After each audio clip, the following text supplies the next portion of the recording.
Sarah with Gold Country Run and Sport, and in today's shoe review we're going to be talking about the Brooks Glycerin 20.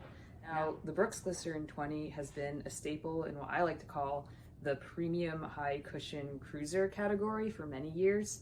But this year Brooks introduced one big change to the shoe, which we're pretty excited about, but more on that in a minute. First, let's talk about some of the key design elements of the Brooks Glycerin 20. Now, like its predecessor, the Glycerin 19, the Brooks Glycerin 20 really prioritizes comfort first. The upper is light, breathable, expansive. The tongue and the collar are both very plush, so you're really getting that great stepping comfort that the line is known for. In addition to that, versus the 19, the Brooks Glycerin 20 does have a slightly wider base. So it does allow for a bit more stability as well as some more space in the toe box. That being said, I definitely wouldn't consider this shoe wide by any means. Overall, I think Brooks kind of tends to run a little bit on the narrower side. So I actually think that this slight change to make the shoe a little bit wider will actually help accommodate a wider variety of foot shapes. I myself, I like a lot of space in the forefoot, so I really liked this update. In terms of cushioning, they did add 3 millimeters of foam in the heel, so we're going up to a stack height of 34 millimeters in the heel, 24 millimeters in the toe box, so keeping that 10 millimeter drop. In terms of weight, my size 7.5 came in at about 8.8 ounces, and a men's size 9, 10.1 ounces. So not very light, but keeping in that category of the high cushion cruiser category, it's pretty average. In terms of price point, the Brooks Glycerin 20 is $160, so definitely not entry-level price point, but when you compare it to similar shoes in that high cushion category, such as the New Balance 1080, the Hoka Bondi, the Asics Gel Nimbus, it's pretty average. And then lastly, this shoe is available in the GTS stability support category. All right, now let's get to that big change that Brooks introduced. And that big change is the midsole foam.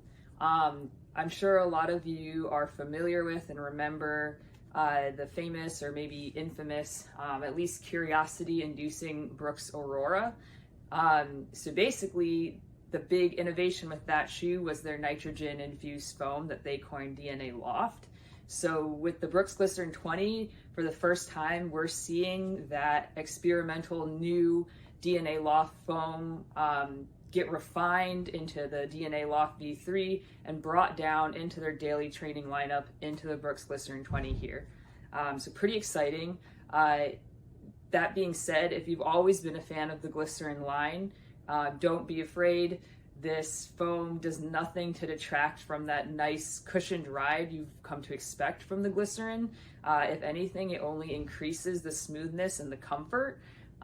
It's lighter, it's a little bit bouncier, it's more soft, there's more of it in general. As I said, there's an extra 3 millimeters of stack height here.